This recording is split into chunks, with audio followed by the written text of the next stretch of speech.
Shalom, Erev Tov, bendito sea Hashem. Estamos reunidos aquí otra vez en esta parte clara del Shabbat.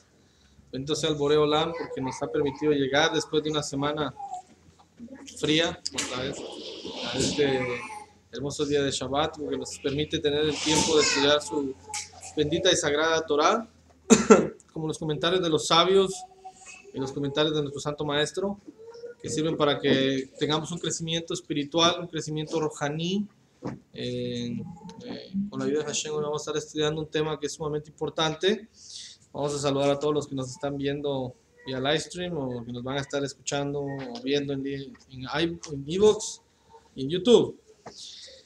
El tema de hoy no podría ser mejor porque estamos viviendo en una generación absolutamente fría, hablando de frío, que nos rodea. Nueva York está congelado. Y dice el texto que vamos a estudiar el día de hoy, está en Mateo capítulo 24 y verso 12. Mateo 24, verso 12, y quien lo tenga lo puede leer, por favor.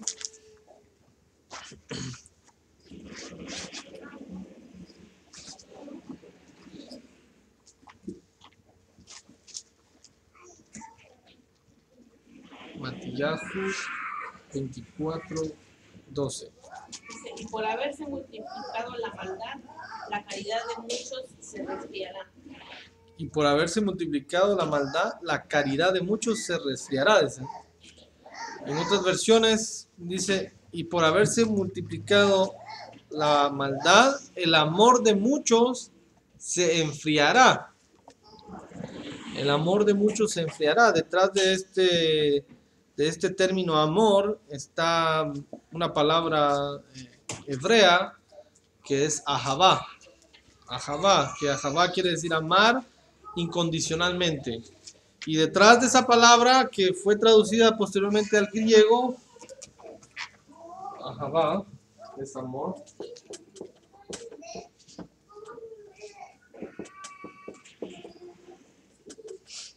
Fue pasada, esto es en hebreo, después fue pasada al griego como ágape. No es que van a muchos lugares que se llaman ágape y la verdad no tienen ni idea qué es lo que significa ágape, ni qué es lo que significa en realidad amor, desde la perspectiva de lo que este texto nos está diciendo con respecto al amor de muchos que se enfriará por haberse aumentado la maldad. Estamos en una generación llena de odio sin causas, racismo, discriminación, antisemitismo. Estamos en una generación llena de embarazos no deseados. Estamos en una generación de desamor por todos lados que ha causado el mayor de las generaciones que preparan la aceleración para la venida del Mesías. Pero, ¿bajo qué medida nosotros, valga la redundancia, medimos el amor? ¿O qué es el amor para nosotros? ¿Qué puede significar amor? Amor puede significar enamorarse. Puede significar gustarme a alguien. Puede significar querer a alguien. ¿Qué es lo que significa el amor desde el punto de vista de la Torá? Como religiosos no podemos tener un enfoque de lo que es el amor a menos que no esté dentro de un parámetro descrito por la bendita Torá. Y cada vez que se habla de amor en la Torá, tiene que ver primero con Boré Olam, con el creador del universo. Quiero que vayamos a Deuteronomio, capítulo 6, versos 4 al 6 es el famoso Shema Israel, Deuteronomio 6, de los versos 4 al 6, que leamos algo interesante.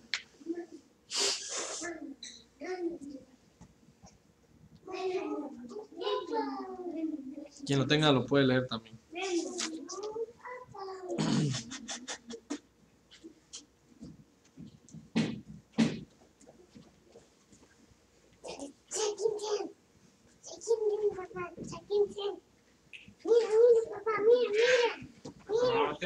Deuteronomio 6, 4 al 6.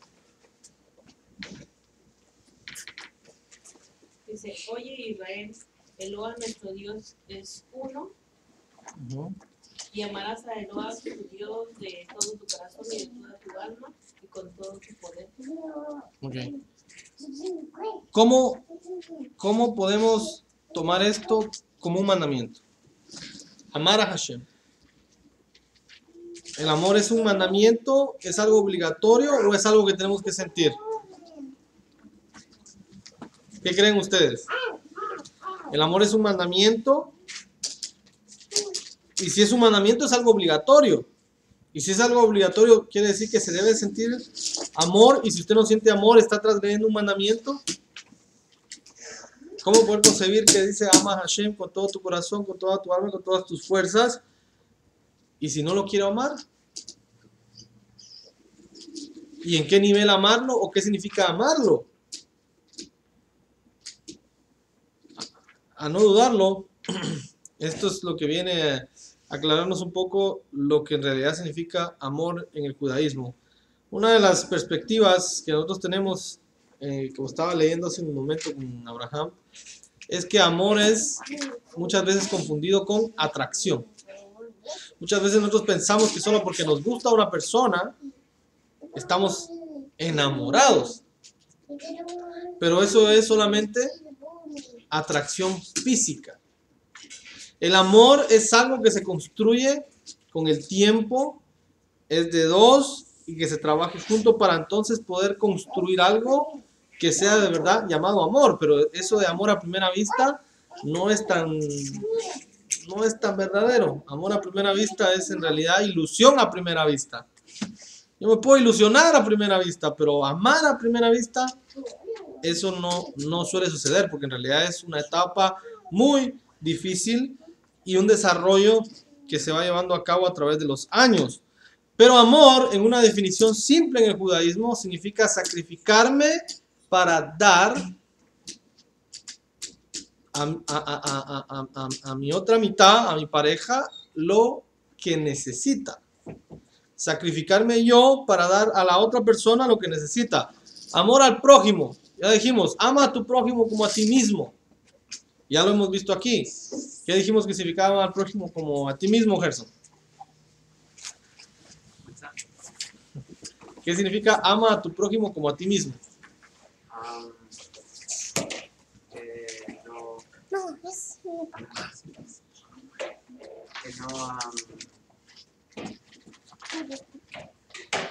No le faltes el respeto a no hagas cosas que no querías que te hicieran a ti mismo. Que no le hagas cosas que no quisieras que te hagan a ti mismo. Y amarlo, ¿en qué nivel lo podrías amar al prójimo?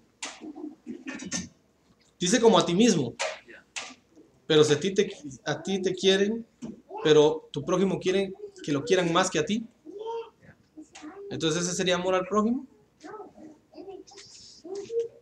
No sería amor al prójimo, porque él quiere que lo quieran más que lo que tú quieres que te quieran a ti.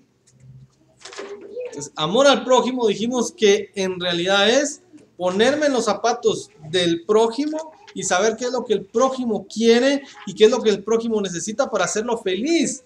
Porque si a Gerson le gusta el carro y yo le regalo una moto y nunca le gustan las motos, entonces yo no hice feliz a mi prójimo.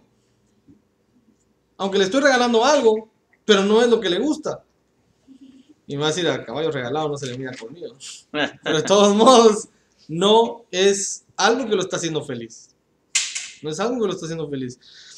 Amor al prójimo es entonces ponerme en los zapatos de la persona y saber qué es lo que le gusta, saber qué es lo que necesita y qué es lo que lo hace feliz para hacerlo feliz. Este es amor al prójimo. Sacrificarme por llenar esos vacíos es lo principal que tenemos que hacer para amar al prójimo verdaderamente. Si esto es así con el prójimo, entonces lo que significa amar a Hashem es sacrificarme yo por lo que Hashem quiere. Eso quiere decir que si Hashem quiere que guardemos los misbot, no importa que tengamos enfrente, tenemos que sacrificarnos para hacerlo. Tenemos que sacrificar inclusive familiares, tenemos que sacrificar inclusive amigos, tenemos que sacrificar inclusive ¿cómo se llama? Círculos sociales, con tal de guardar misbot. Eso significa amarás a Hashem con todo tu corazón, con toda tu mente y con toda tu alma. Te sacrificarás con todas tus emociones, con todo lo que te gusta. A mí me gustaba los Shabbat ir a ver el fútbol, vamos a decir. Pero ahora, por amor a Hashem, ¿qué hago? Sacrifico y reprimo ese sentimiento para entonces cumplir la voluntad de Hashem. Eso significa amar a Hashem. Eso significa amar al prójimo. Nuestro santo maestro lo diría también en una enseñanza. Y vayamos a Mateo, capítulo 22, versos 34 al 40.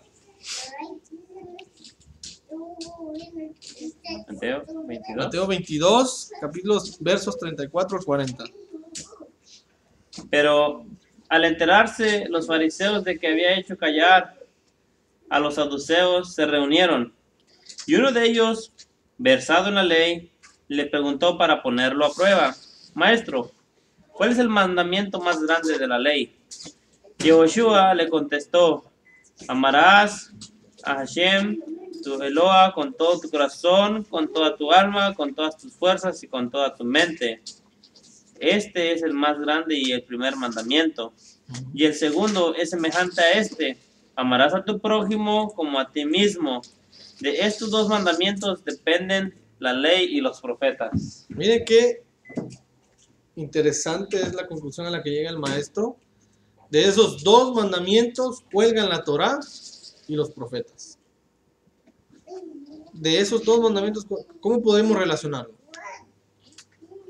¿Cómo podemos relacionar que del amor a Hashem y del amor al prójimo dependen toda la Torá y los profetas? ¿Cómo crees tú, Abraham? Que si amo a Hashem, no, obviamente no lo va a hacer un mal a mi prójimo. Sí, está relacionado. Sí, lo que hiciste fue unir las dos, el prójimo y el amor. Pero ahí va, porque al amar a Hashem en realidad no le vas a violar el Shabbat. No vas a profanar su nombre. No vas a tener imágenes, no, como lo estudiamos en la Parashá, no solamente imágenes de ¿cómo se llama? De pensar que otros ya lo tienen como idolatría, sino imágenes que yo puedo crear para que otros adoren. En esa secuencia. Y entonces dice Yeshua, de estos dos depende toda la Torá, el amor a Hashem y el amor al prójimo. ¿Por qué? Si amo a mi prójimo, no le voy a robar, no le voy a desear la mujer, el carro, la casa, no le voy a desear el trabajo, no voy a ¿cómo se llama? Hablar mal testimonio de esa persona, etcétera, etcétera. Esos dos mandamientos hacen el horizontal, el vertical y el horizontal. Mitzvot la makom, mitzvot le javero. Mandamientos con Hashem, mandamientos con mi prójimo. Entonces, perdón. Nuestra generación está inundada en un momento de que parece que la palabra amor se ha cambiado por dolor. Y se ha cambiado por el libertinaje que tenemos nosotros de pensar que el amor no está causado en la Torá, sino que el amor es simplemente sentimientos que surgen de atracciones físicas. Uno jamás puede llegar a decir estoy completamente enamorado porque no sabe en realidad qué es el amor a la luz de la Torá. Pero cuando una persona se sumerge en la Torá y se sumerge en los mandamientos, entonces va a comprender que el sacrificio personal causa un verdadero amor con el pasar de los años y del tiempo. Ese es un esfuerzo muy grande, por eso es que Hashem siempre dice a Israel, le dice, ya no me llamarán más Baalí, mi señor, me llamarán Ishi, mi marido. Porque las comparaciones que él hace es de un esposo y una esposa. Para ver las dificultades, todo lo que tiene que pasar.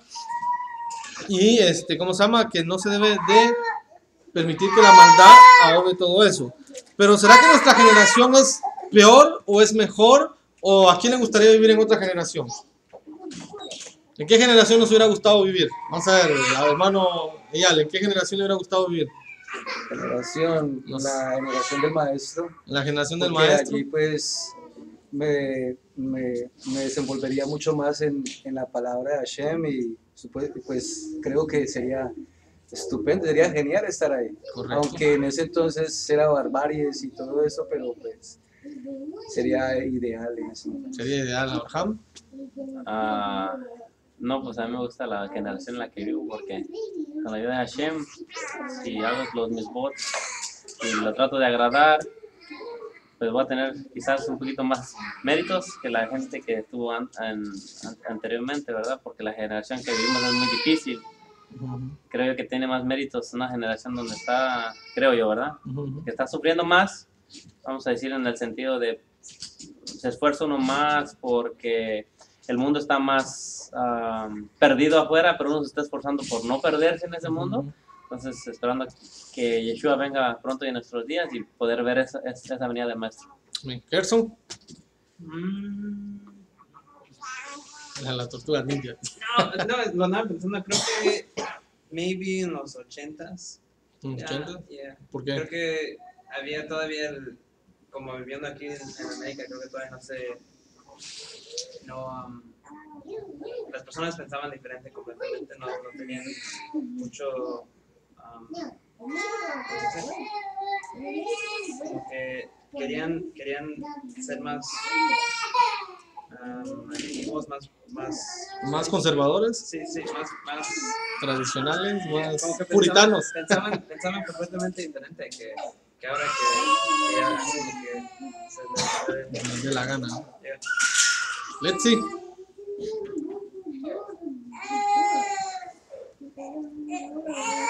¿No saben? Regresa a mí. ¿Cómo? Regresa a mí. Después. Oh, ok. ¿Hermana Lila? Laila. No sé, apenas ayer, no, el jueves estaba pensando yo si cuando venga el nuevo el milenio, ¿cómo va a ser esa generación? ¿Que va a tener toda la tecnología de ahora? ¿O irá a ser como en el tiempo de aquí de Israel? No lo sé. Ajá. Pero me imagino que todo el tiempo es difícil, pero también en aquel tiempo cuando Yeshua estuvo, pues tenían a Yeshua y podían aprender de él. Pero ahora no lo tenemos presente, pero sí tenemos todos sus dichos, entonces también podemos aprender de él. Lila ahí va bien encaminada. Hermana. Yo pienso que no importa la generación que fuera, si uno tiene la Torah y puede estudiar las mismas y poder cumplirlas, aunque posiblemente sea más difícil poderlas cumplir, pero se ve el amor que tienes y Correcto. Aún en las dificultades. La generación. Excelente. Hermana Mayam. Está escondiendo atrás de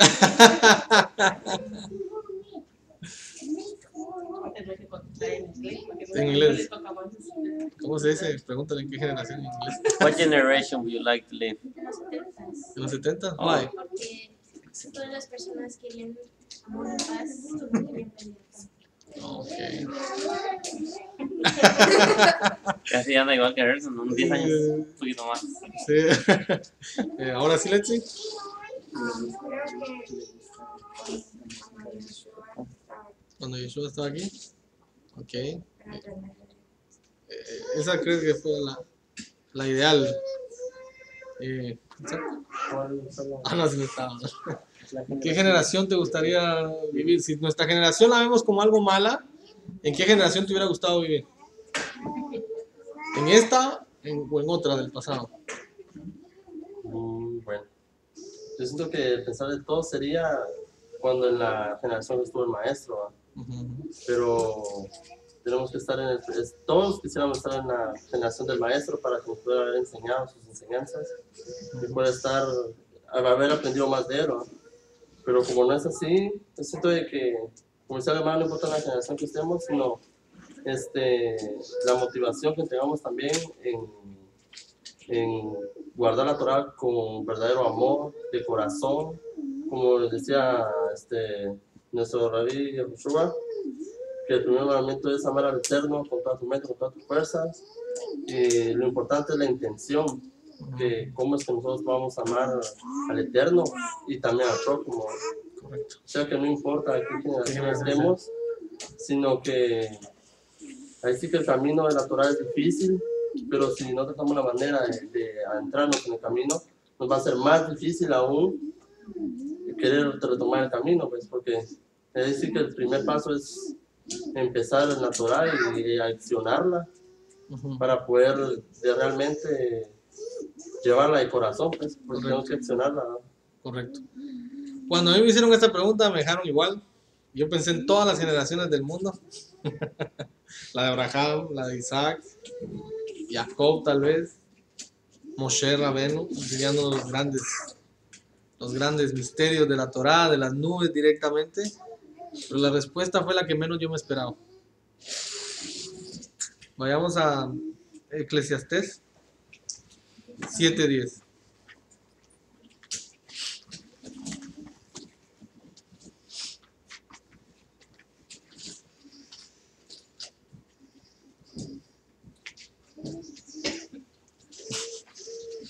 Adelante, Proverbios. 7:10. Sí. Ok. Nunca digas en la causa que los tiempos pasados fueron mejores que estos, porque nunca de estos preguntarás con sabiduría. En realidad, según el gran Salomón, todas las generaciones vendrían a hacer lo mismo y nunca deberíamos de preguntarnos cuál sería mejor. Si no hay sabiduría en preguntarse eso, porque mientras nosotros estemos en la observancia de los mandamientos, pues ni aunque hubiéramos estado en la generación de Moshe, ni aunque hubiéramos estado en la generación de Yoshua, ni aunque hubiéramos estado en la generación de los profetas, nos hubiera servido si en verdad no hubiéramos accionado los mandamientos. O sea, tenemos que conformarnos en la generación que estamos, por muy mala que la miremos, pero la diferencia la hacemos nosotros. ¿Cómo hacemos la diferencia? Con Shomer HaMitzvot, con guardar los mandamientos, con el corazón, como lo estábamos estudiando en la mañana del Mishkan, que el arca, el Aarón Kodesh es el corazón, es el Lev. Y entonces tenemos que accionar el amor en esta generación. Pero ahora que ya sabemos qué es el amor en esta generación, es que al venir a Shabbat estamos amando a Hashem. Que al guardar las fiestas estamos observando a Hashem. No es simple palabrería de decir Hashem te amo, Hashem te adoro, tú eres el único, no hay nadie como tú, pero a la vuelta teniendo otras deidades, teniendo idolatría, haciendo mal.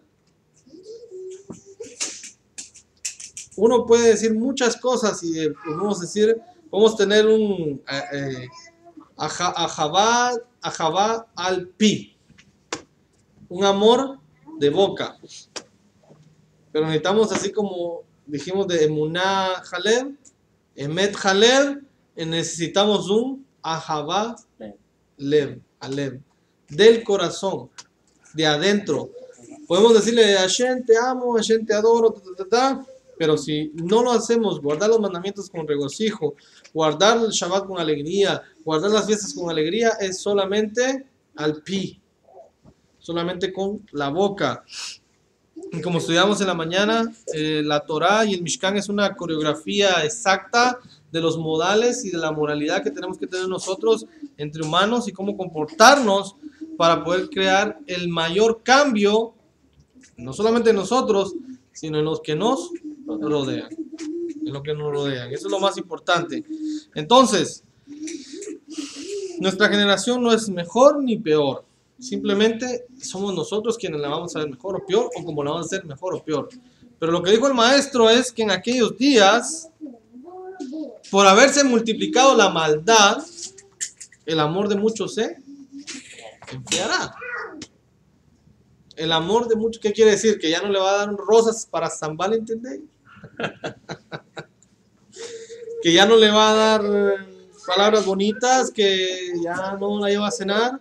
No está hablando, este texto no está hablando absolutamente de nada de eso. Está hablando de algo que profetizó para el futuro y que lo estamos viviendo hoy en día. Cuando el maestro dice eso, esta frase tiene un contexto muy fuerte. Y cuando vamos a Mateo, Matías, capítulo 24, verso 1 al 2. 24:1. Sí, 24:1 al 2. Y salido Yoshua, íbase del templo, y se llamaron sus discípulos para mostrarle los edificios del templo. Y respondiéndole a él les dijo: ¿veis todo esto? De cierto os digo que no será dejada aquí piedra sobre piedra que no sea destruida. El maestro está profetizando sobre el Jurbán. El Jurbán es la destrucción del Bet Hamikdash. ¿Y por qué está profetizando la destrucción del Bet Hamikdash? Por una sola causa. En el primer siglo dice que había odio sin causa. Mesinat Hinam. Había odio sin causa y los hombres juzgaban solamente con Dim Torah. Juzgaban solamente con lo legal de la Torah y no tenían Livnei Meshurat Hadim. No tenían la flexibilidad de juzgar dentro de los límites de lo legal con la bondad. Una generación que tenía odio sin causa, que no tenía amor, una generación que era muy legalista en el sentido de juzgar solamente con el juicio y no mezclarlo con Gesed, con bondad. Por lo tanto, se mereció la destrucción del Bet Hamikdash. Y como dijimos en la mañana, que decía el rey Shlomo, más vale una casa, un pan humilde, una casa humilde con amor, que un edificio, una casa grande con riñas. Por lo tanto, Hashem decidió destruir su Bet Hamikdash, permitir que se destruyera, porque era solamente riñas, solamente problemas. ¿Quién tenía la autoridad? ¿Quién no tenía la autoridad? ¿Quién se asoció con Roma? ¿Quién no se asoció con Roma? ¿Quién mandó a matar a quién? Etcétera, etcétera. Los cambistas haciendo robos. Y entonces Hashem dice, no, es mejor que no haya casa, porque esto solamente lo están usando como una plataforma para sus pecados, a que haya una casa con un corazón puro. Es mejor destruir la que tiene riñas. Entonces el maestro está hablando de cosas que van a acontecer en el futuro. Luego en el 24:3 al 7, nos dice, sigue hermano. Y sentándose él en el monte de los olivos, se llegaron a él y a los discípulos aparte diciendo: dinos, ¿cuándo serán estas cosas? ¿Y qué señal habrá de tu venida y el fin de este mundo? Y respondió Yoshua, les dijo: mirad que nadie os engañe, porque vendrán muchos en mi nombre diciendo: yo soy, y a muchos engañarán. Sigue hasta el 8, sigue. Y oísteis guerras y rumores de guerras. Mirad, que no os turbéis, porque es menester de todo esto que acontezca, mas aún no es el fin, porque se levantará nación contra nación, un reino contra reino, y habrá pestilencias, hambres, terremotos en todos los lugares, y todas estas cosas, principio de dolores. Eso quiere decir que todo lo que va a acontecer antes que el amor se termine de enfriar por completo es esto. Oirán hablar de falsos mesías, oirán hablar de guerras, rumores de guerras, oirán hablar de falsos profetas y todo lo que ha venido aconteciendo en estos 2000 años, pero todavía no es el fin, es el principio de dolores. O sea que todo lo que hemos vivido El holocausto, la Inquisición, las cruzadas, es solamente principio de dolores. Si eso fue cruel, imaginémonos el mero golpe. Ahí sí vamos a saber quién es judío, abraza la Torá con un judaísmo puro y morir por la Torá, y quién decide salir con una crucecita cuando llega a tocar la casa y cambia la mesusa y la pone así. Va a decir quién fue el que construyó la casa que le dejó eso ahí. Sí. Ahí en ese momento nos vamos a dar cuenta de todo, porque si el principio de dolores ha sido muy duro, la tribulación, el gran antisemitismo que vamos a vivir antes de la aparición del Mashiach va a ser el más fuerte. Ya se está comenzando a vivir. Francia. Es increíble cómo un país primermundista, un país con un gran desarrollo, un europeo que se consideran los más intelectuales, los más avanzados, ¿cómo? Civilizados, pueda tener un odio tan virulento contra la comunidad judía. Tanto que usted pasa ahora con una kipá y lo insulta. Exactamente lo mismo que estuvo pasando con la Alemania nazi, que comenzó de a poquito, quemando sinagogas, el gobierno no hace nada, matando judíos, el gobierno no hace nada, golpeando, si eres judío te golpean. Hace una semana vi y como hicieron una marcha palestina y como no tenían piedras, comenzaron a quebrar el concreto con tubos para agarrar piedras. Le prendieron fuego a carros, quebraron un montón de comercios judíos y nadie dice nada. ¿Dónde fue eso? En Francia. En Francia. París. Y nadie dice nada. Nadie dice nada. Si es judío, básicamente es un crimen, un criminal. Y lo pueden matar, que nadie dice nada. Entonces,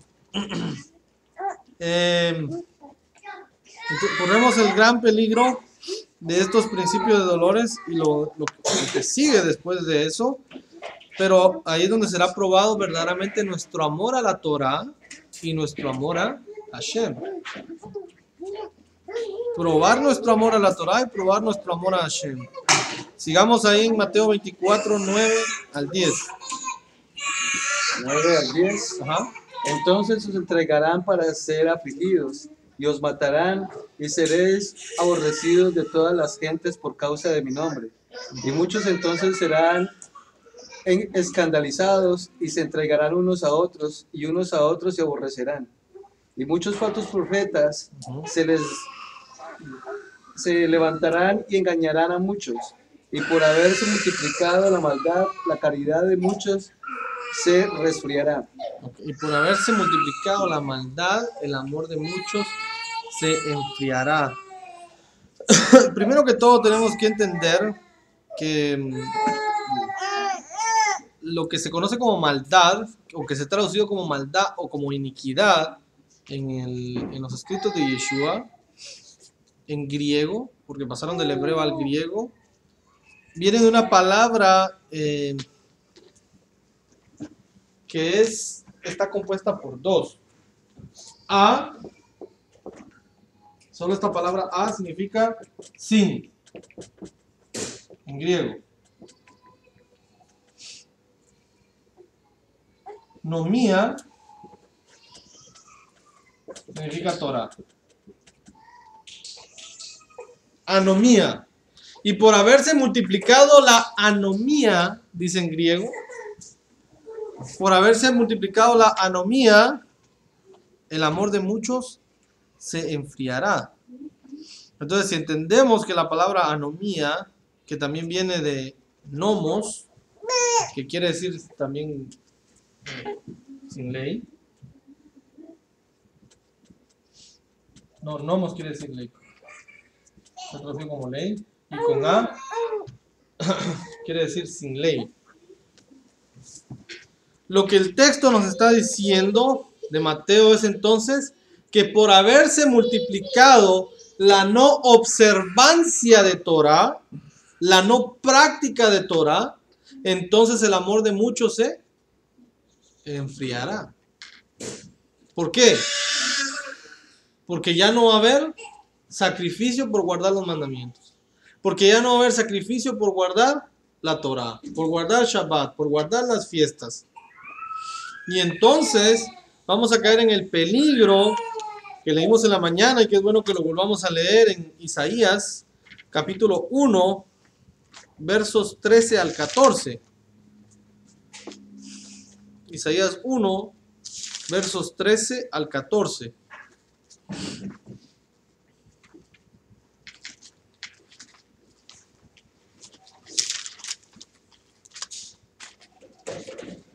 Si no tenga, lo puede leer. Paren de traer ofrendas inservibles de grano. Mal incienso es abominación para mí. Rosco del Shabbat, el convocar asambleas. No puedo soportar la maldad junto con tus asambleas. Ayuno y descanso del trabajo. Rosco de sus festividades. Mi alma aborrece, te has hecho detestable para mí. No perdonaré tus pecados. ¿Qué significa que Hashem está cansado de nuestras fiestas, de nuestros Shabbat, de nuestras lunas nuevas? Hashem está cansado de las ofrendas que nosotros traemos por una razón, porque no hay amor en el corazón. Hay amor en apariencia, pero no de adentro. Y es lo que estábamos estudiando en la mañana. Lo más importante es lo de adentro y no lo de afuera. Y por lo tanto, perdón, por lo tanto, es allí que Hashem dice, amarás al Eterno con todo tu corazón.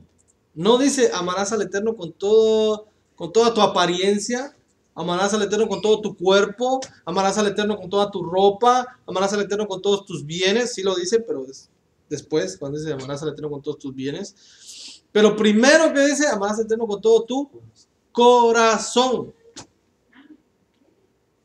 Y depende de la observancia que tengamos del corazón para con Hashem, será el castigo o la recompensa.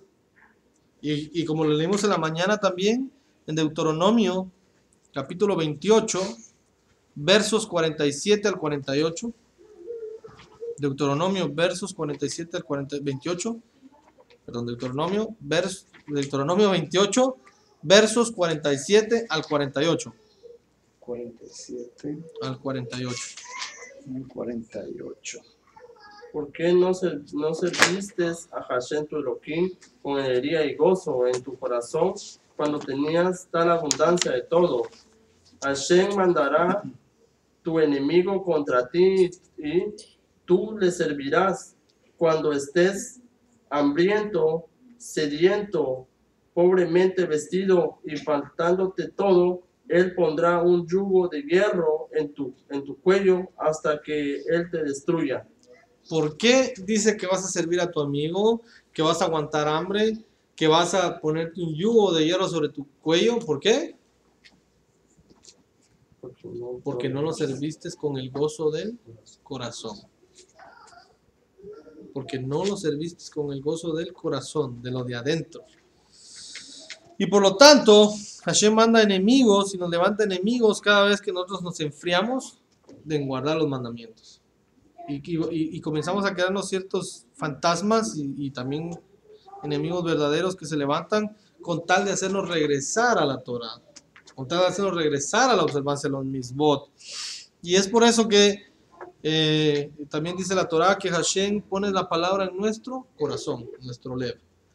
Entonces, cuando las personas dicen que la ley ya está abolida, cuando las personas dicen que ya fue clavada en la cruz, cuando las personas dicen que la ley de Moisés no sirve, lo que están haciendo es demostrando un odio sin saberlo a Hashem.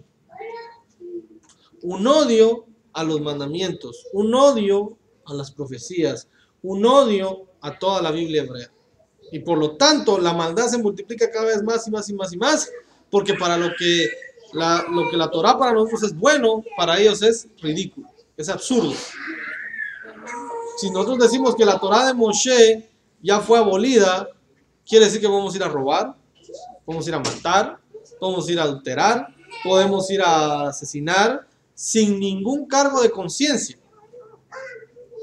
Y de hecho, eso fue lo que inventó Hitler, dijo a Arursi Ronó.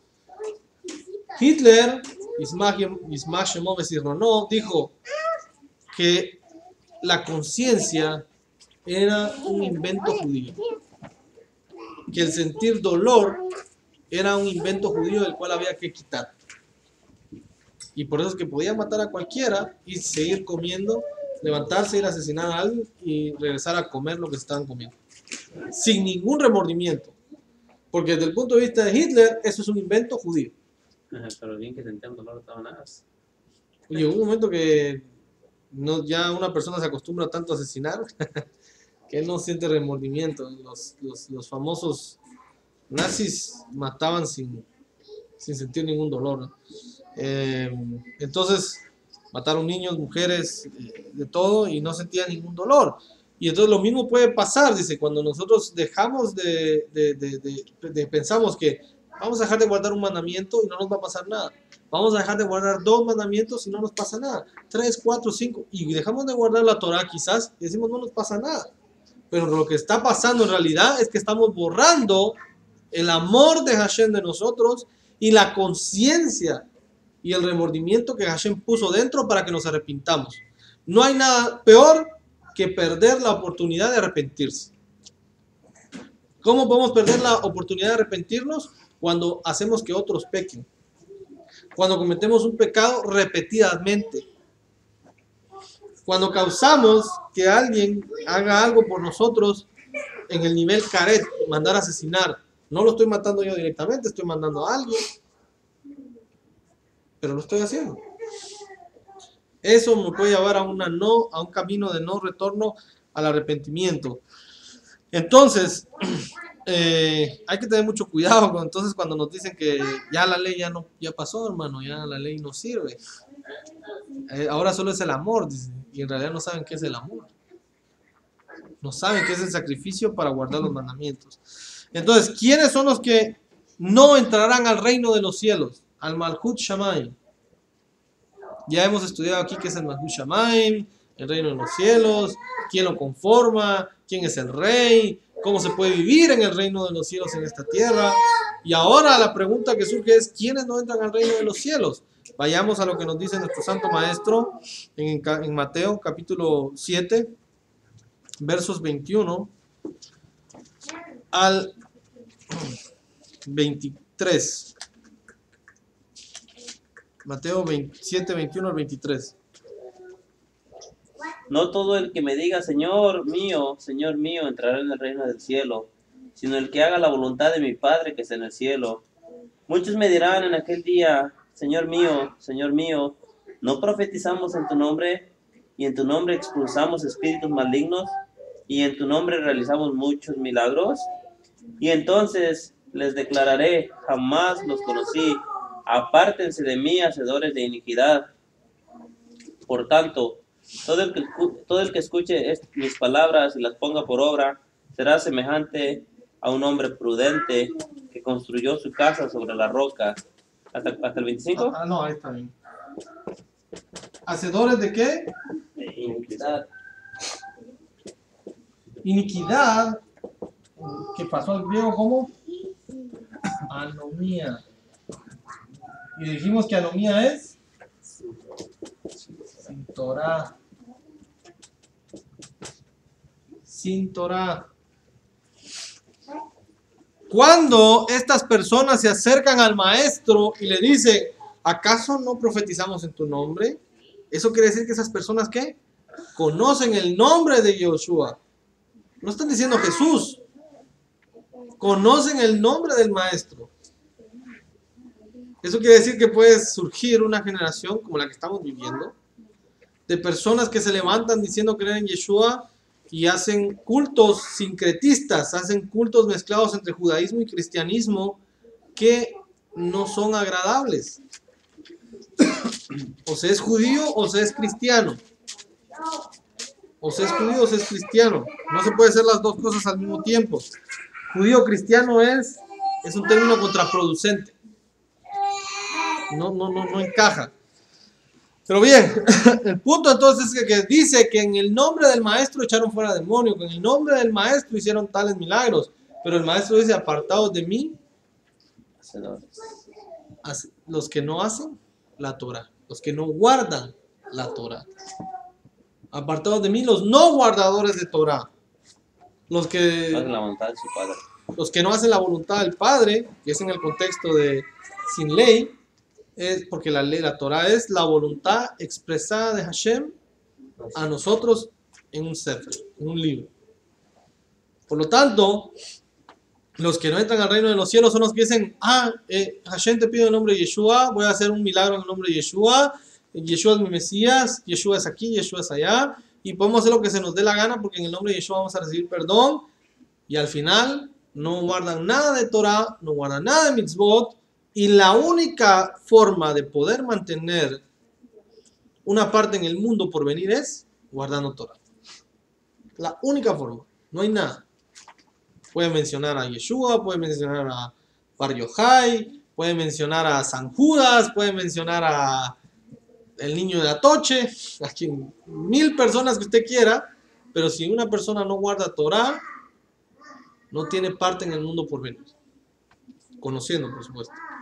Y si no lo hace con un corazón de regocijo, Hashem va a mandar gente, va a mandar enemigos para que los opriman. Por lo tanto, los que no entran al reino de los cielos son los no hacedores de Torah. Así que hay que tener mucho cuidado, conocer el... Muchas personas creen que solo con el conocer el nombre de Yeshua ya son más, o ya son muy elevados, o ya tienen una parte en el mundo por venir. Hay un texto que dice también, ¿no? De los borrachos, de los rateros. El texto no lo tiene. No os engañéis, estos no entrarán al reino de los cielos, ni los borrachos, ni los ladrones, ni los homosexuales, ni los amanerados, ni los homicidas. Es en Corintios, que son los no Torah. Los no Torah, los que hacen todo lo contrario a la bendita y sagrada Torah. Leamos en Hebreos capítulo 1 y verso 8.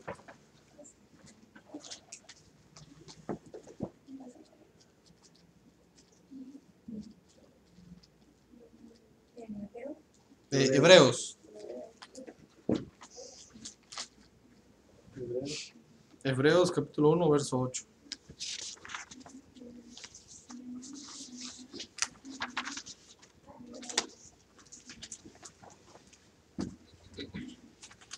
Pero al Hijo, Él dice, tu trono, oh Elohim, permanecerá por siempre y para siempre. Tú gobiernas tu reino con cetro de equidad. Tú gobiernas tu reino con cetro de equidad, que es lo contrario a la iniquidad. Y ya dijimos que la iniquidad, cada vez que usted encuentra la palabra iniquidad en los escritos de los discípulos de Yeshua, entonces tiene que relacionarlo inmediatamente con los no hacedores de Torah. Cada vez que se encuentra iniquidad, entonces es no hacedores de Torah. Y con equidad quiere decir entonces guardadores de la bendita y sagrada Torah. ¿Qué va a hacer? ¿Qué va a pasar con aquellos que no son guardadores de Torah? Con los no shomerim Torah. Miremos lo que nos dice el propio maestro en el capítulo 13 de Mateo, versos 41 al 42.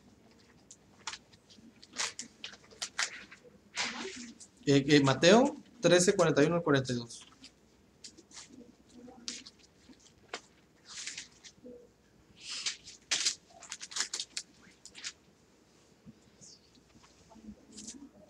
Enviará el Hijo del Hombre sus ángeles y cogerán de su reino todos los escándalos y los que hacen iniquidad y los echarán en el horno de fuego. Allí será el lloro y el crujir de los dientes. Mire cómo es interesante esto, porque desde el punto de vista de las religiones de afuera, los que no creen en Jesús son los que se van a ir al infierno y se van a quemar. Desde el punto de vista de las palabras del maestro, todos los que hacen iniquidad son los que se van a ir al lago de fuego. ¿Y quiénes son los que hacen iniquidad? Sin Torah. Los sin Torah son los que se van al lago de fuego. Completamente diferente. Una vez dice que inventaron a un pastor a una clase de, yo no sé ni a qué se le ocurrió, a un pastor a una clase de niños judíos y les dijo, todos ustedes se miran muy bonitos con sus kipás y todo, ni siquiera dijo kipot, dijo kipás, pero si no creen en Jesús, todos se van a ir al infierno. Y todos los niños estaban guardando Torah. Pero la idea generalizada es que si no se cree en Jesús, te vas al infierno. Y lo que el mismo Yeshua está diciendo es que los que no guardan Torah son los que no tienen una parte en el mundo por venir, los que son destruidos en el lago de fuego. Eso es en realidad lo que significa iniquidad. ¿Qué es pecado? ¿Qué es pecado? ¿No guardar Torah? ¿Qué es pecado, Letzi, para usted? Todo el que vive fuera de la Torah. Todo aquel que vive fuera de la Torah. Leamos primera carta de Juan, capítulo 3 y verso 4.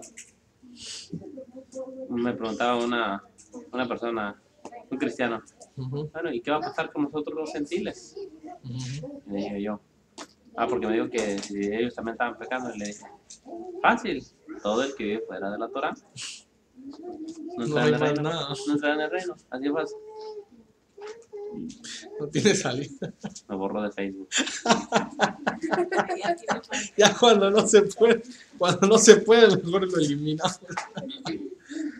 Ok, primera de Juan 3:4. Todo aquel que continúa pecando está violando la Torá. En verdad, el pecado es transgresión a la Torá.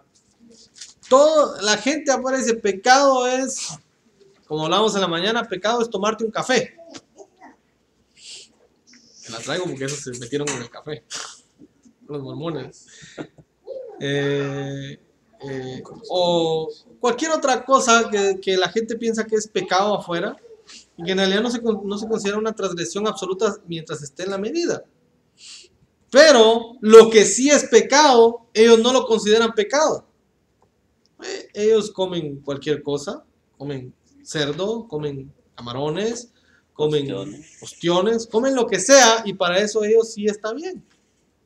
Cuando lo que nos está diciendo Yohanan es todo el que transgrede la Torá, todo el que comete pecado el pecado es transgresión a la Torá. ¿Por qué se violan? Son violadores de la Torá. Violadores de la Torá o transgresores de la Torá. Es decir, cualquier cosa que se considere pecado no lo podemos nosotros medir si no es por los 613 mandamientos. Por ejemplo, para diferenciar, Hashem dio las leyes de nidad, las leyes de la menstruación. Un hombre no está obligado a guardar eso, y por eso no es una transgresión a la Torá. Una mujer sí está obligada a guardar eso, y si lo transgrede, esa es una violación de la Torá para la mujer. Pero el hombre está obligado a usar tzitzit, a usar tefilín y a rezar, y una mujer no. Entonces, tenemos dos transgresiones diferentes que no nos corresponden, pero que nos afecta a cada quien como hombre y como mujer. Y por lo tanto, ya dentro de nuestra plataforma, conociendo los mandamientos, pecado se puede juzgar solamente de acuerdo a conocer los 613 mandamientos. ¿Qué nos aplica y qué no nos aplica? Entonces, lo más difícil, perdón, no es leerlo y conocerlo, porque no los podemos saber de memoria, los podemos repetir. ¿Sí? El diccionario lo traduce a pecado como falta cometida con conciencia contra la ley de Dios o de algún precepto de la doctrina en algunas religiones, o acto que se aparta de lo que es recto y justo. Acto que se aparta de lo que es recto y justo. Se va desvirtuando conforme las demás definiciones, pero lo principal es pecado es transgresión de la Torah. Es decir, no guardar Shabbat es un pecado. No guardar las fiestas es un pecado. No comer kashrut es un pecado. No esto, no aquello. Todo lo que está en los 613 mandamientos que no hagamos es pecado. Y entonces dice, los echará en el horno de fuego y será el lloro y crujir de dientes. Dice, esos son los que no creen en Jesús, los que se van a estar mordiendo los dientes. Pero eso es completamente una mentira. Vayamos a leer en Tito, capítulo 2, verso 14. ¿Quiénes son los que pueden entrar al reino de los cielos? Tito 2:14. Él se dio a sí mismo por nosotros para redimirnos de toda violación a la Torá y purificar para sí mismo un pueblo de su propiedad, deseoso de hacer el bien. Esa ya tiene una traducción más clara, porque en las traducciones tradicionales solamente dice quien se dio a sí mismo por nosotros para redimirnos de toda iniquidad, de donde se entiende que toda iniquidad es transgresión o violación a la Torá. Entonces Yeshua se entregó como un sadik, mesirut nefesh, como una entrega voluntaria para redimirnos, para limpiarnos de los pecados que hicimos voluntariamente contra la Torá. Y entonces, ¿qué pasa cuando una persona ha venido violando la Torá, transgrediendo la Torá? Cuando una persona conscientemente transgrede los mandamientos de Boré Olam, ¿qué tiene que hacer? Vayamos a Mateo, capítulo 3 y verso 8. Mateo 3 y verso 8. Si ustedes en verdad se han vuelto de sus pecados, Hashem produzca frutos que lo demuestren. Si Si ustedes en verdad se han se han vuelto, vuelto de sus pecados, a Hashem produzcan frutos que lo demuestren. lo que está diciendo el maestro es que cada vez que estamos hablando, entonces, cuando dice que es una generación pecadora, ¿qué quiere decir ahora? Cuando vimos pecado, transgresión de la Torah, transgresión de la ley. Entonces, cuando dice vuélvanse de sus pecados, ¿qué significa? De sus transgresiones a la Torah. Y hagan frutos de arrepentimiento. ¿Cuál es el fruto de arrepentimiento? El fruto de arrepentimiento es no hacer lo mismo que ya hice. Si yo vengo y me robé este aparato y lo fui a vender y después regreso y le pido disculpas a Abraham, discúlpame Abraham, me arrepiento, y Abraham vuelve a poner otro aparato y me lo vuelvo a robar, ¿eso es arrepentimiento? No es digno. Eso no es. Y no vuelvo a traer aparatos. Lo mismo se aplica en todas las áreas de la vida. Lo mismo se aplica a todas las áreas de la vida. Uno no puede estar diciendo que me arrepentí si en realidad no cambia. Si no hay un cambio, no hay arrepentimiento. Y por lo tanto, dice el maestro, si ustedes de verdad quieren arrepentirse, hagan buenos frutos. ¿Qué pasa con el árbol que no tiene buenos frutos? Dice, se corta y se echa en fuego. Entonces se destruye, no existe más. More, disculpe. Ahorita que dijo de eso, del árbol que no da fruto. Y por ahí leí un texto también que dice que también es necesario que uno se espere un poquito más y que le eche como abono para ver si realmente ahora sí va a dar el... Y si no, después de eso, se corta. Se corta. ¿Por qué? Porque es necesario que tenga hasta la última oportunidad para poderse arrepentir. La generación del diluvio, si Noé hubiera podido construir esa arca, Hashem se la hubiera mandado en un día, media hora. Pero esperó 120 años. ¿Para qué? Para que se arrepintiera. Hoy en día tenemos 2000 años desde la destrucción del segundo Bet Hamikdash. Eso quiere decir que Hashem ha tenido una paciencia absoluta. 2000 años, porque a la hora de construir el Bet Hamikdash, la venida del Mashiach, se acaba la misericordia para con todo el mundo. Y viene el juicio para todos. Entonces, lo que tenemos que hacer es frutos de Teshuvah. ¿Cuáles son los frutos de Teshuvah? De nuevo, guardar mitzvot, estudiar Torah, rezar, hacerlo con una buena motivación del corazón, y cuando me encuentre en el mismo acto malo que hice, no volverlo a hacer. Eso es verdadera Teshuvah. 180 grados de cambio. Leamos en Mateo, capítulo 7, versos 16 al 20.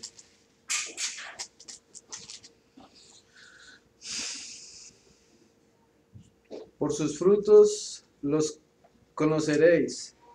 Cójase uvas de los espinos o higos de los abrojos. Así todo buen árbol lleva buenos frutos, mas el árbol maleado lleva malos frutos. No puede el buen árbol llegar malos frutos, ni el árbol maleado llevar buenos frutos. Todo árbol que no lleve buen fruto, córtese y échese al fuego. Así que sus frutos los comeréis. Los conoceréis. Los conoceréis, perdón. Entonces, ¿qué pasa? De hecho, de aquí se toma el principio de los niños, bueno, de la Torá, de un mandamiento de la Torá, y aquí el Matiahu, el maestro, nos confirma que el hombre es comparado con el árbol. Y por eso es que a los niños no se les corta el cabello hasta los 3 años, porque no se podía comer ninguna primicia del árbol que uno se sembraba hasta los 3 años. Eso se conoce como la. Entonces, un árbol no puede dar, si es bueno, no puede dar malos frutos. Y si es malo, no puede dar. Perdón, si es bueno, no puede dar malos frutos. Y si es malo, no puede dar buenos frutos. Entonces, una persona que está guardando Torah no puede andar teniendo malas acciones, porque entonces es un árbol que tiene malos frutos, y eso no existe. Y una persona que solamente hace cosas o dice cosas, pero sus acciones son diferentes, dice se corta y se es echada al fuego. Siempre, como les digo, rigiéndonos bajo los parámetros de los 613 mandamientos. De los 613 mitzvot. Entonces, ¿con qué motivación, con qué cabana hacemos los mandamientos? Cada vez que nos sumergimos más difícil se nos vuelve, pero a la vez se nos hace más fácil. ¿Por qué? Conocemos que hay que guardar Shabbat. ¿Cómo hay que guardarlo? Sabemos que hay que encender velas, se hace pan, se hace kiddush, se recita la bendición de los hijos, de la mujer, del pan, etcétera, etcétera. Pero eso no es todo. ¿Con qué intención lo hacemos? ¿Con qué cabana lo hacemos? ¿Lo hacemos con la intención solamente de vernos bien? ¿De agradar al vecino, al hermano? ¿O de estar en realidad en una comunión de Hashem donde me sacrifico yo por la voluntad de Él? El maestro también dijo algo interesante cuando sus discípulos le dijeron, Rabí, hemos dejado todo. Esposa, hijos, trabajos. Y él dice, el que prefiera más esposa, hijos, hijas, madre, padre, antes que mí, no es digno de mí. Es un nivel muy elevado, un nivel muy alto. Un nivel muy alto para seguir a este rabino. Lo mismo pasa hoy en día, por eso les decía que al principio, esta generación que estamos pro Torah, con la ayuda de Hashem, tenemos que sacrificar nuestros entornos y nuestros círculos sociales para estar bien con Hashem, para estar bien con la familia, para estar bien con los hermanos, para estar bien con todo lo que nos rodea. Porque no hay nada mejor que las personas de afuera se den cuenta de lo que en realidad somos, para glorificar el nombre de Hashem. Pues leamos en Mateo capítulo 5 y verso 16. Creo que es verso 16. Mateo 5, 16.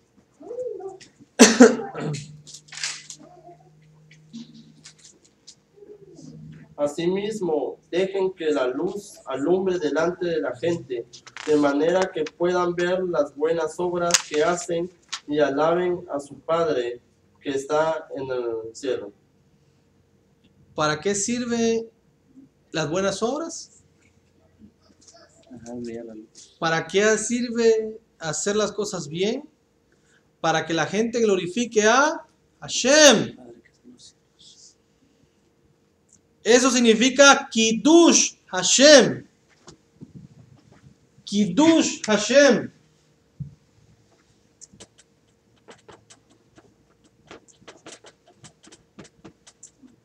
Santificación.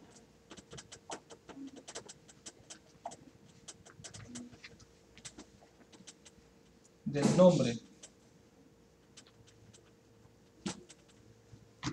¿Qué creen ustedes que es más fácil? ¿Morir haciendo Kiddush Hashem o vivir haciendo Kiddush Hashem? ¿Qué creen que es más fácil? ¿Quién levanta la mano antes que comience yo a preguntar? ¿Qué es más fácil? ¿Vivir santificando el nombre del Eterno o morir santificando el nombre del Eterno? Morir es más fácil. Yeah. Porque si estás viviendo, pues tienes más oportunidades de hacer algo malo. Correcto. Es más fácil morir santificando el nombre del Eterno. De donde decimos que es más difícil vivir santificando el nombre de Hashem. ¿Y por qué es más fácil, por qué es más difícil vivir santificando el nombre de Hashem? Porque en cualquier momento y en cualquier área de nuestras vidas podemos cometer transgresiones, pecados, faltas, que por lo tanto hagan que la gente no solamente hable mal de nosotros, sino que la gente hable mal de Hashem. Y entonces eso se considera Hilul Hashem.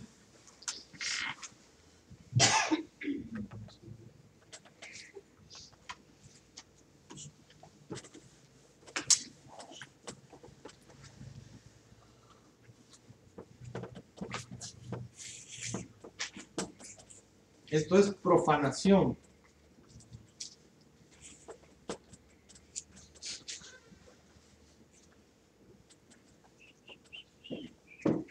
Profanación del nombre. Hilul Hashem. ¿Cómo se hace Hilul Hashem? No solamente por decir, no solamente porque la gente diga, la ley no sirve, o porque esto no funciona, o por cualquier cosa, sino que Hilul Hashem significa que por nuestras acciones Hashem sea visto como un Dios falso. Hasbe Shalom, lo alenu, velo alejem. ¿Sí? ¿Vamos a decir algo? No, estoy con usted. Okay. Entonces, cuando nosotros, no solamente en el área de nuestros hermanos, sino que en el área del mundo secular en el que vivimos, tenemos que causar el mayor Kiddush Hashem. Porque dice en Deuteronomio, no recuerdo el texto exactamente, dice, y los pueblos te verán y te temerán. Le dice Hashem al pueblo de Israel, ¿por qué los pueblos te verán y te temerán? Porque el pueblo de Israel es como un ejército. Talit, tefilín, tzitzit, todos listos para rezar. Se ve como un ejército gigante al servicio del Boreo Olam. Entonces, es más fácil morir santificando el nombre del Eterno que vivir santificando. En cualquier momento podemos hacer Hilul Hashem, Hasbe Shalom, Lo Alenu, Velo Alejem. Entonces, cuando dice el maestro ahí que vuestra luz alumbre, la luz es la encarnación de los mandamientos en nuestra vida. La Torah es luz. La Torah es vida. Por lo tanto, la manera que nosotros podemos hacer brillar esa luz no es que usted salga con una antorcha o con las lámparas o que prenda las luces de su casa, sino que la luz que nos está hablando el maestro en un nivel drash es la observancia y la aplicación de los mandamientos delante de los hombres para que glorifiquen a Hashem, a que hagan Kiddush Hashem. Entonces vayamos ya para ir terminando.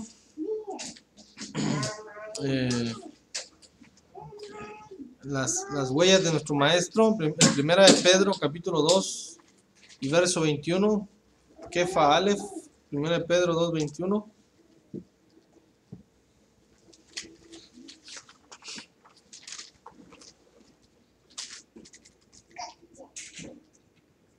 En verdad, a esto fueron llamados, porque el Mashiach también sufrió por ustedes, dejando un ejemplo para que ustedes sigan sus pasos.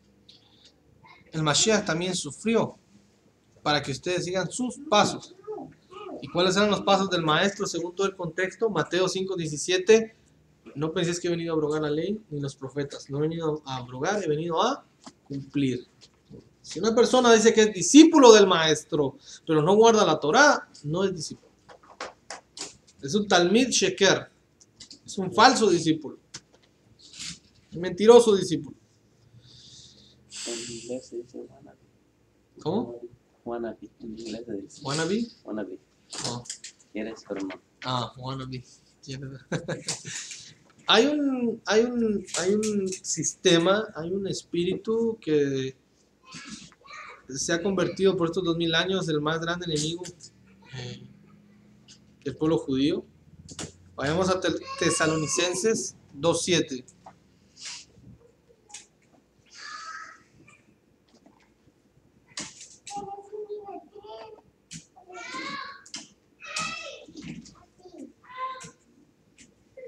Como emisarios del Mashiach pudimos haber hecho... Segunda de Tesalonicenses, perdón. Segunda. 2:7. Ujú. Porque ya está separación de la Torá, está actuando secretamente, pero será secretamente solo hasta que el que lo está deteniendo esté fuera del camino. Ok, en otras versiones, en las tradicionales dice, porque ya está en acción el misterio de la iniquidad. ¿2:7? Sí. ¿Cómo dice ahí? Dice, este precioso valor es pues para vosotros lo que creéis, pero para los que no creen, la piedra No, pero en que... la segunda de Tesalonicenses. Creo que estás en primera.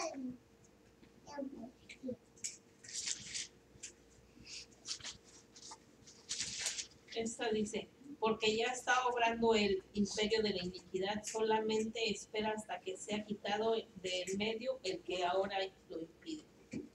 Porque ya está en acción el misterio de la iniquidad. Ya dijimos entonces que ahí cómo debemos de leer, en vez de iniquidad.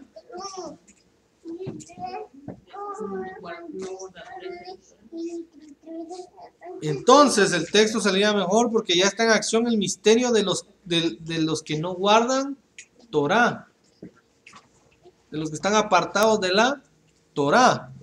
Solo que hay quien en el presente lo detiene hasta que él a su vez se ha quitado del medio. Y luego el verso 8 dice, y entonces se manifestará aquel inicuo. Inicuo viene de la misma raíz de iniquidad y en griego también de anomos y anomía. Y entonces quiere decir el hombre sin ley. El inicuo es un hombre sin Torah. Vayamos al Salmo 1. Salmo 1. 1:1. Salmo 1:1.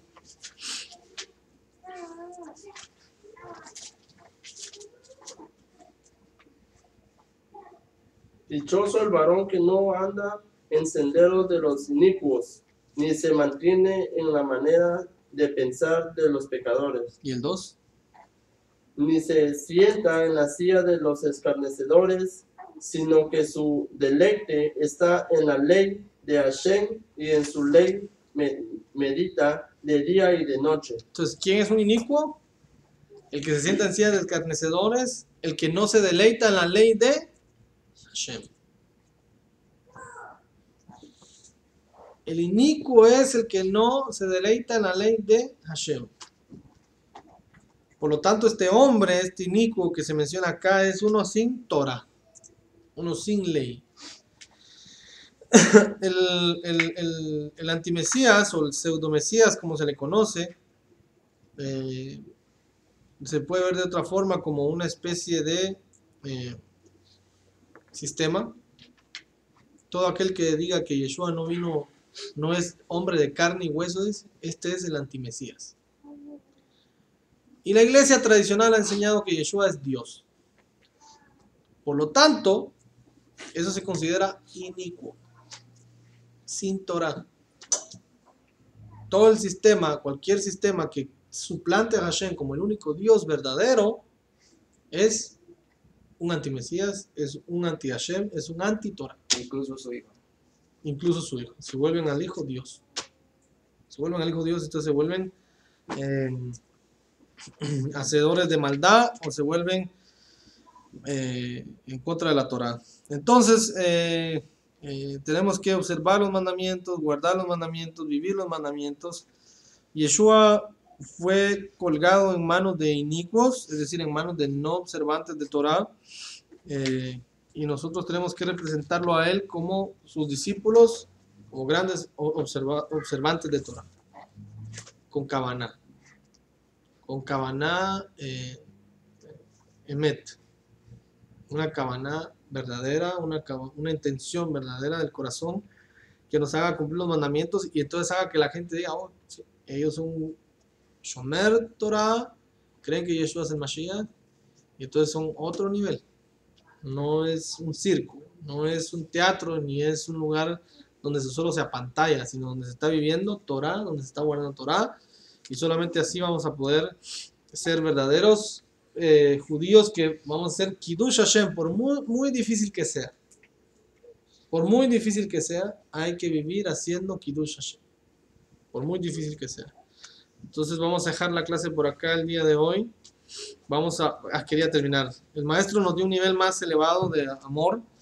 Ya estaba en la Torá, pero no lo habían entendido. Y el maestro nos vino a dar el significado supremo de amor. Vayamos a Juan, capítulo 15.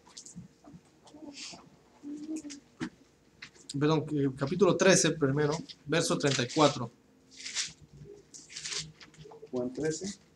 Correcto, 13:34. ¿Leo? Sí, por favor. Les doy un nuevo mandamiento, que se amen unos a otros de la misma manera que yo los he amado. Ámense también ustedes unos a otros. Ok, les doy un nuevo mandamiento, que os améis los unos a los otros. Eso, ¿qué de nuevo tienes si ya está en la Torá? ¿Acaso no dice Beahavta l'oreja kamoja? Ama a tu prójimo como a ti mismo. Entonces, ¿cómo dice que es un mandamiento nuevo? ¿Qué tiene de nuevo? La frase siguiente: así como yo os he amado. Lo nuevo no es el mandamiento de amar. Lo nuevo es el nivel de amor que el maestro nos enseña. ¿Y cuál es ese nivel? Leamos más adelante en el capítulo 15, verso 13. No hay mayor amor que este, que uno ponga su vida por sus amigos. No hay mayor amor que este, que uno ponga su vida por sus amigos, así por el prójimo. Ahí está incluyendo los enemigos también. No, solo el prójimo. Porque dice cuando dice ahí en realidad cuando dice ama a tu prójimo como a ti mismo, en hebreo dice haber, amigo, compañero. No dice hermano, dice haber. Cuando dice aquí ama a tu prójimo como a ti mismo, y ¿cómo se llama? Y el mayor nivel de amor es aquel que da la vida por sus amigos, por sus íntimos, por los que están guardando la Torá, por los que están viviendo la Torá. Por ellos es que se puede dar la vida. Pero la pregunta que surge es, ¿quién puede llegar a ese nivel de amor? Si le dicen a Abraham que se vaya a matar ahorita por nosotros, no creo que lo quisiéramos hacer. Ni Abraham, ni yo, ni nadie. Pero el maestro dice, en ese nivel ustedes tienen que amar a su prójimo. Inclusive de poder dar su vida por ellos. Es el más alto nivel de amor. La pregunta es, ¿quién es mi prójimo? ¿Quién es el Todo el que prójimo? guarda Torah. Todo el que guarda Torah. ¿Y qué es también? El que guarda Torah. El que guarda Torah. ¿Y qué pasa con los gentiles? Con los que no guardan Torah, simplemente se actúa con ellos en el término de no venganza. Hashem se encarga de ellos. Pero el amor supremo tiene que ser con el prójimo, con el del pueblo, con el que guarda Torah, con el que vive Torah. ¿Quién es el prójimo más cercano? La familia. La familia. Cuando Hashem hizo al hombre, dice que todo era bueno, pero vio solo una cosa mala: que el hombre está solo. Una cosa mala vio. Hizo al Satán, hizo al Yetzer Hará, hizo la serpiente, y todo era bueno. Dice que todo era bueno. Hizo el Geinom, el lago de fuego, y dijo que era bueno. Pero solo una cosa vio mal: que el hombre esté solo. No lo veo bien. No lo veo bueno. Por eso que en el judaísmo se dice que si una persona no se casa, se quedó como medio humano. No tenía la mitad que le hacía falta. Y entonces enseñan los sabios que el prójimo más cercano es tu otra mitad. tu otra mitad. Y eso quiere decir que yo tengo que ponerme en los pies de mi otra mitad para saber qué necesidades tiene, para ser feliz a esa otra mitad. Eso es por el principio elemental de amar al prójimo. Y el que está más cercano es al prójimo con el mejor tienes que comportar. Y vamos a la sinagoga y te vas a comportar exactamente igual. Y hablas con los hermanos de la sinagoga igual. No te puedes comportar igual con uno que no es de la Torá. Uno que no es de la Torá, un no judío o un no israelita, un no observante de Torá, no puede tener el mismo nivel de amor y de sacrificio por nosotros hacia ellos. Podemos actuar en bien de la bondad, en bien de el respeto social, la ética, la moral, etcétera, etcétera, pero el sacrificio de amor solamente en los niveles de hermanos observantes de Torah. Comenzando desde la casa afuera, desde la sinagoga afuera, desde nuestros padres afuera. Todo, absolutamente todo está encajado con el amor al prójimo, que son los hijos de tu pueblo, dice la Torah. No dice son los vecinos, los cananeos, los heteos, los hijos de tu pueblo. Los hijos de tu pueblo, es decir, Am Israel. Bien, vamos a dejar la clase por acá el día de hoy. Con la ayuda de Hashem nos vamos a estar viendo el día miércoles. Con la ayuda de Hashem. Bezrat Hashem, el día miércoles. Con la siguiente clase nos quedamos. ¿Cuántos puntos eran los que estábamos estudiando? 5. Vamos 4. Vamos 3. Emet, Emuná y Gesed. Faltan 2. Falta Abodá, Hashem y Lilmod Torah. El servicio divino y el servicio divino y el estudio de Torah. Así que a todos los que nos van a estar viendo, los que nos van a estar escuchando, los que nos están escuchando por live stream o los que nos van a estar viendo por YouTube, Hashem nos bendiga, los guarde, que tengan un Shabbat Tov, y a todos los que estamos aquí, que Hashem nos dé una buena semana llena de bendiciones y que tengamos correcciones en nuestras vidas, día y noche, mucha tefilá. Les recomiendo leer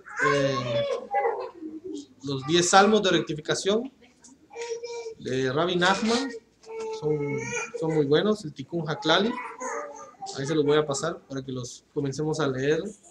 Sirve para la restauración de la Neshama, para la restauración de la vida y para la restauración de todo lo que nos esté aquejando, y unido al alma de nuestro Sadik mayor, Yeshua Ben Yosef. Shabu a todos.